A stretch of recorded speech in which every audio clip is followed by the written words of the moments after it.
আল্লাহ কবুল করুক, বলেন আমিন। এই স্লোগানগুলো আমাদের খোরাক, আমাদের অস্ত্র। এই অস্ত্র যখন আমরা ইউজ করব, পৃথিবীর কোন অস্ত্র কাজে লাগবে না। ঠিক না ঠিক? জোরে বলো আল্লাহু আকবার, আল্লাহু আকবার। নয়, আবার বলছেন নিজের প্রতিবেশীকে ঘরে ঢুকান না। দুই ভয়, এক ভয় আপনার ঘরে অনেক দামি দামি সম্পদ আছে, প্রতিবেশী চাইতে পারে। আরেক ভয় হলো প্রতিবেশীকে ঢুকালে আপনার ঘরের লোকরা বিরক্ত হবে। রাসূল সাল্লাল্লাহু আলাইহি ওয়াসাল্লাম বলেন এই দুই কারণে কেউ যদি প্রতিবেশীকে ঘরে না ঢুকায় সেই লোক মুমিন নয়। আপনার প্রতিবেশী যেই হোক, হোক হিন্দু হোক বেনমাজি, তার দুঃখে সুখে তার পাশে দাঁড়াবেন। রাসূল সাল্লাল্লাহু আলাইহি ওয়াসাল্লাম বলেন, বুখারী মুসলিমের বর্ণনা, মান কানা ইউমিন বিল্লাহি ওয়াল ইয়াউমিল আখির ফালিয়ুকরিম দাইফাহ, মান কানা ইউমিন বিল্লাহি ওয়াল ইয়াউমিল আখির ফালিয়ুকরিম জারাহ, মান কানা ইউমিন বিল্লাহি ওয়াল ইয়াউমিল আখির ফালিয়াকুল খায়রান আও লিয়াসমুত। রাসূল সাল্লাল্লাহু আলাইহি ওয়াসাল্লাম তিনটা কথা বললেন। এই তিনটা কথা কাতার ওয়ার্ল্ড কাপের সময় এয়ারপোর্টে লেখা ছিল, বিরাট অক্ষর।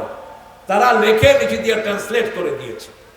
তারা ট্রান্সলেট করেছে, who claims himself he is believer, he has to respect his neighbour, he has to respect his guest, he has to say the good thing, otherwise he will keep his mouth shut. নিচে দিয়ে লেখা মুহাম্মদ সাল্লাল্লাহু।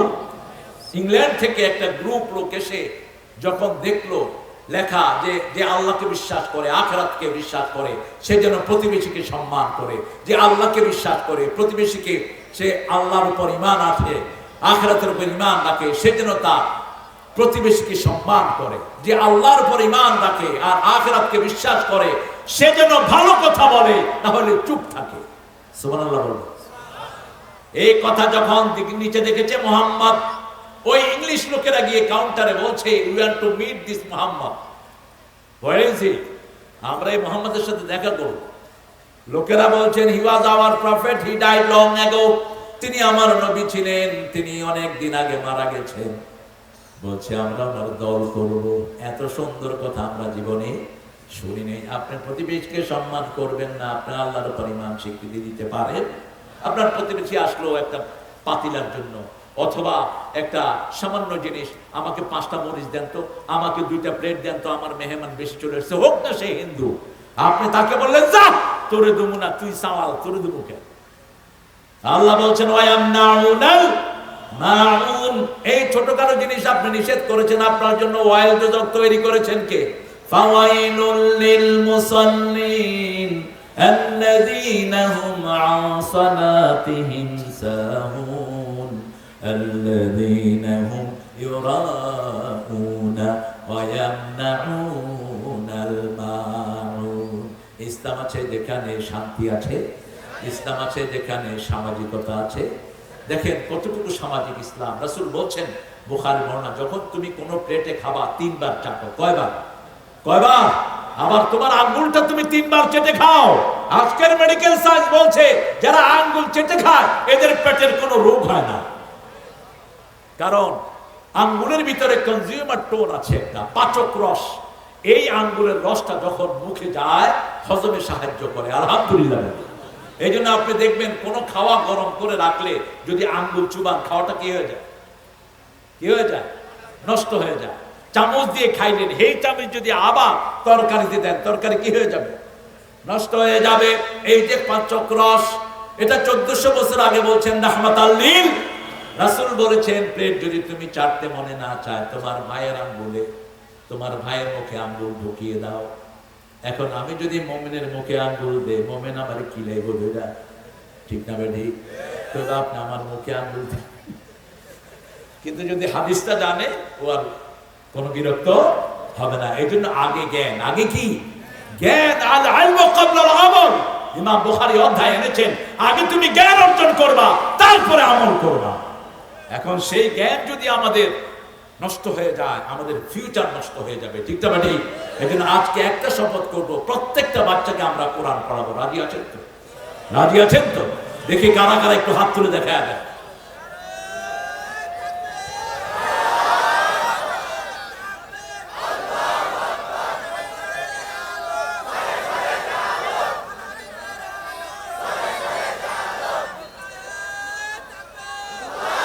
আমাদের ছেলেরা আপনাদের কাছে একটু যাবে।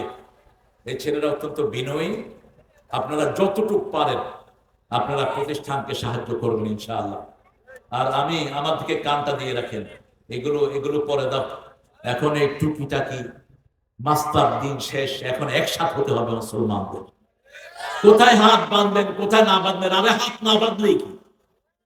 ইমাম মালিকের লোকেরা তো হাত বাঁধেই না, ঠিক না ঠিক? এগুলো নিয়ে ঠেলাঠেলির সময় শেষ।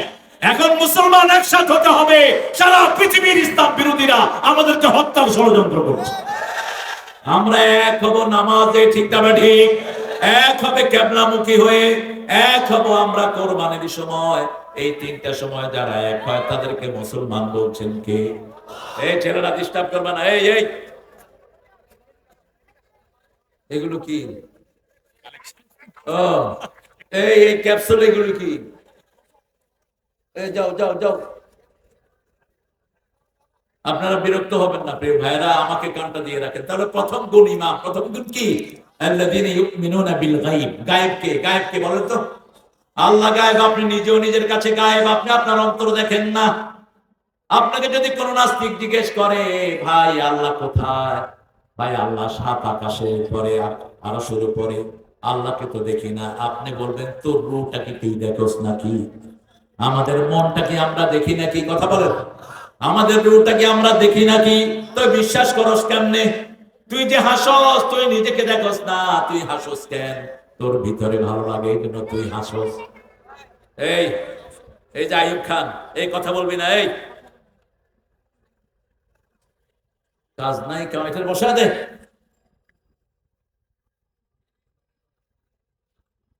ইমানের প্রথম শর্ত হলো লা ইলাহা ইল্লাল্লাহু মুহাম্মাদুর।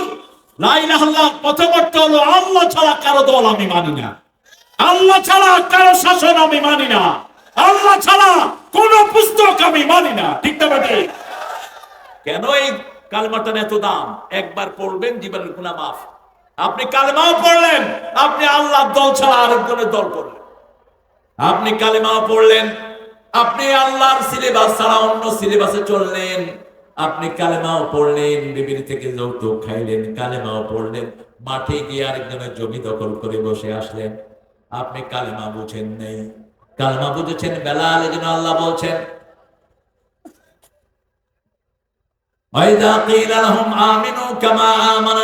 ওদেরকে বলা হয় যেমন মানুষেরা ঈমান এনেছে, এই মানুষটা হলেন সাহাবায়ে কেরাম, ঠিক না ঠিক?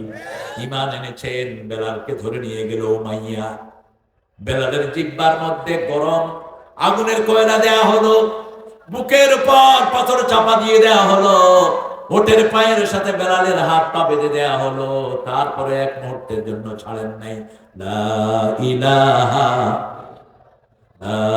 ইলাহা ইল্লাল্লাহু মুহাম্মাদুর রাসূলুল্লাহ সাল্লাল্লাহু। প্রথম ঈমান ঠিক করতে হবে। ঈমান ঠিক যেখানে জান্নাত আছে। বহু মানুষ বেঈমান হয়ে মরবে। রাসূল বলছেন সকালে মুমিন বিকালে কাফির, বিকালে মুমিন সকালে কাফির। মসজিদে গিয়ে বলছে আল্লাহ ছাড়া কারো হুকুম মানি না, আল্লাহ ছাড়া কারো ইবাদত করি না। বাহিরে সেই খাজার কাছে হাত পেতে বসে আছে, আছে না নাই? বাইরে সেই বিভিন্ন মন্দিরে যাওয়ার জন্য নিয়ত করে, বিভিন্ন মাজারে যাওয়ার নিয়ত করে। আপনাদের এখানে এটা কম, এটা অন্য জায়গায় আছে। হ্যাঁ আছে। কোথায় গো? 3 জায়গা ছাড়া কোথাও নিয়ত করবেন না, হারাম। কয় জায়গা? প্রথম কাবা শরীফ, দ্বিতীয় মসজিদে নববী, তৃতীয় বাইতুল মুকাদ্দাস। এই 3 জায়গা ছাড়া নিয়ত করে কোথাও যাওয়া হারাম করে দিয়েছেন কে? বুখারীর হাদিস, লা তাশুদ্দুর রিহালাতা ইল্লা সালাসা। 3 জায়গা ছাড়া কোনো জায়গায় নিয়ত করে যাবা না। এমনি গিয়েছেন, জিয়ারত করেছেন, কোনো সমস্যা নাই, কিন্তু এখান থেকে নিয়ত করে আজমিরে যাব, মনস্কামনা যদি পূর্ণ হয় এই এই কাজ করব, হারাম এই নিয়ত। এই নিয়ত করেছেন তো শিরকের গুনাহে গুনাহগার হয়েছেন, আপনার কোনো আমল আল্লাহর দরবারে কবুল হবে না। আপনি মাজারে টাকা দেন, মাজারে ওই মরা পাঠাটা কি টাকা খায়? কেন মাজারে দেন টাকা? মাজারগুলো সব ভেঙে মাটির সাথে মিশিয়ে দেওয়া দরকার। মাজার শব্দটাই কোরআন হাদিসের কোথাও। রাসূল বলেছেন মা বাইনা মিনবারি ওয়া কবরি, আমার মিম্বার এবং কবরের মধ্যখানে যে জায়গা, এই জায়গাটা হলো জান্নাতের টুকরা। কি সুন্দর কথা তিনি বলেছেন। কবর, তিনি কি বলেছেন? কবর যখন নামাজে যেতেন তিনি একটা লম্বা দোয়া করতেন, আল্লাহুম্মা ইজআল ফি কলবি নূরা, ফি আইনি নূরা, ফি সামঈ নূরা, ফি বাসারি নূরা, ফি আযামি নূরা, ফি মুখি নূরা, আল্লাহুম্মা ইজআল নূরান মিন ফাওকি ওয়া মিন তাহতি ওয়া আন ইয়ামিনি ওয়া আন শিমালি ওয়া মিন আমামি ওয়া মিন খালফি, আল্লাহুম্মা হাবলি নূরা, হাবলি নূরা, হাবলি নূরা, ইজআল নূরান ফি কবরি ইয়া আরহামার রাহিমিন। রাসূল দোয়া করতেন, হে আল্লাহ আমার চোখে নূর দেন, মগজে নূর দেন, হাতে নূর দেন, পায়ে নূর দেন, অঙ্গ প্রত্যঙ্গ সবগুলোতে নূর দেন। উপর থেকে দেন, নিচ থেকে দেন, ডান থেকে দেন, বাম থেকে দেন, সামনে থেকে দেন, পিছন থেকে দেন। যেই দিন আমি কবরে চলে যাব, আমার কবরটাকে আপনি নূর দিয়ে ভরে দিয়ে। এই নূরের নাম হলো কোরআন। নূরের নাম কি? আরো জোরে বলেন, কোরআন। আমরা যে ওযুর আগে বলি আল ইসলামু নূরুন ওয়াল কুফরু যুলমাতুন, এটাও হাদিসে নাই, এটা আমরা বানায় আনিছি। এটাও হাদিসে নাই, এটা আমরা বানায় আনিছি, মেড আপ। এগুলো বলবেন না। আল্লাহুম্মা আনতাস সালাম ওয়া মিনকাস সালাম, তাবারাকতা ওয়া তাআলাকা ইয়া যাল জালালে। এতটুকু হাদিসে এসেছে। আরো আমরা কিছু বানাই, অনেক কিছু আমরা বানাই। এগুলো আমরা বানাবো না। আল্লাহ আমাদেরকে বানানো থেকে হেফাজত করে। আল্লাহ যেটা দিয়েছেন সেটাই পড়বো। যেমন অনেকে জিকির বানিয়ে নিয়েছে আমাদের দেশে, ঠিক না ঠিক? নিজের এক এক পীরের এক এক জিকির খ্যাক করে, এটাও জিকির, শয়তান। জিকির আল্লাহ শিখিয়েছেন, সুবহানাল্লাহ, আলহামদুলিল্লাহ, আল্লাহু আকবার, লা ইলাহা।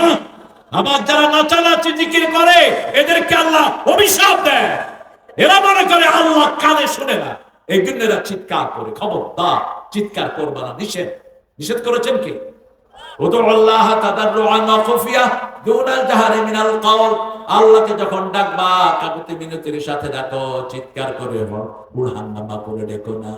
রাসূল অধিকাংশ সময় মুনাজাতের ভিতরে ওই যে সিজদায় দোয়া করতেন, রাহমাতাল লিল আলামিন। সাহাবায়ে কেরাম বলতেন, ভাতের পানি চুলাতে উতরালে যেরকম শব্দ আসে, রাসূলের সিজদা থেকে এরকম কান্নার শব্দ আসতো। কারণ মুমিনের প্রথম পরিচয় হলো ঈমান আছে কিনা, সে নামাজ কায়েম করবে, ঠিক না ঠিক? নিজের ছেলেকে নামাজ পড়াবে, মেয়েকে নামাজ পড়াবে। নামাজ আছে যেখানে আমরা আছি। যে নেতা বেনামাজি সে জাহান্নামীদের নেতা। জাহান্নামে যাওয়ার প্রথম মূল কারণ হলো বেনামাজি, ঠিক না ঠিক? সূরা মুদাসসিরের শেষে আল্লাহ বলছেন, ইয়াতাসাআলুনা আনিল মুজরিমিন মা সালাকাকুম ফি সাকার ক্বালু লাম নাকু মিনাল মুসাল্লিন ওয়া লাম নাকু নুত'আমুল মিসকিন কুন্না নাখুদু মা'আল খাইদিন কুন্না নুকাযযিবু বিয়াউমিদ্দিন। এই তো নামাজের মাস আসতেছে, রমজান। নামাজের মাস হলো শাবান। সবচেয়ে বেশি নামাজ পড়তেন রাসূল শাবানে, তারপরে রমজানে। আমরা রমজানে নামাজ পড়বো, শাবানেও পড়বো। রাজি আছেন তো? 5 ওয়াক্ত নামাজ আর ছাড়বো না। রাজি আছেন? দেখি কারা কারা একটু হাত তুলে দেখান তো প্রিয় ভাইয়েরা। আমার মায়েরা, আপনাদের ভিতরে, প্যান্ডেলের ভিতরে আপনারা আল্লাহকে হাত দেখিয়ে দেন, আল্লাহকে সাক্ষী রাখেন, বলেন, হে আল্লাহ, আপনার নামে শপথ করছি জীবনে আর কোনদিন ফরজ নামাজ, ফরজ রোজা, ফরজ পর্দা ছেড়ে দেব না। আমিন ইয়া রাব্বাল আলামিন। হাতগুলো নামাই। নামাজ কবুল হবে না ওয়া মিম্মা রাযাকনাহুম ইউনফিকুন, যদি আল্লাহর রাস্তায় খরচ না করেন। কার রাস্তায়? আল্লাহর রাস্তায় খরচ করতে হবে। খরচ আছে যেখানে আল্লাহ আছেন, শুধু খরচ করবেন গরিবদের জন্য। রাসূল বলছেন, এই যে রমজান আসতেছে, কোন রোজাদারকে যদি তুমি পানীয় খাওয়াও, তোমাকে জান্নাতের খাবার দান করবেন কে? তোমার গুনাহগুলো মাফ করে দিবেন কে? কোথাও ইফতারিতে গিয়েছেন, আগে চেয়ারম্যান সাহেবকে খাওয়ায় দেন, অথবা আমার এই ভাইকে খাওয়ায় দেন। আপনি কাউকে যদি আগে খাওয়ায় দেন, ওর সওয়াবটা আপনি নিয়ে গেলেন। সুবহানাল্লাহ। মক্কা শরীফে গিয়ে দেখবেন রোজাতে কম্পিটিশন চলে, কে কত রোজাদারকে খাওয়াবে। প্রত্যেক বাড়ির সামনে বিশাল খাওয়া নিয়ে বাচ্চারা অপেক্ষা করতে থাকে। সাইমুন, সাইমুন, সাইমুন। কারণ ওই যে বরকত। আর আমাদের দেশে দোকানদাররা খাপ মেরে বসে আছে, কোন রোজাদারের মাথায় বাড়ি দিয়ে কত টাকা নেবে। বহু পান্ডা বসে আছে, পেঁয়াজের দাম বাড়াবে, তোর রোজা হবে না, তোর নামাজ হবে না, তুই কাফের হয়ে মরবি। মনে রাখ, তুই সিন্ডিকেট বানাবি, তোর সিন্ডিকেট আল্লাহ ঢুকায় দিবে তোরে। কোন পান্ডাকে নিয়ে তুই সিন্ডিকেট বানাবি? মানুষকে যারা কষ্ট দেয় এরা কখনো মুমিন হইতে পারে? কিসের মুমিন? তুই বিশাল সিন্ডিকেট বানায়া তেলের দাম প্রতি কেজিতে 20 টাকা 50 টাকা বাড়িয়েছে। পেঁয়াজের এমন দাম বাড়িয়েছে, পেঁয়াজ দিয়ে ঢুকাইছে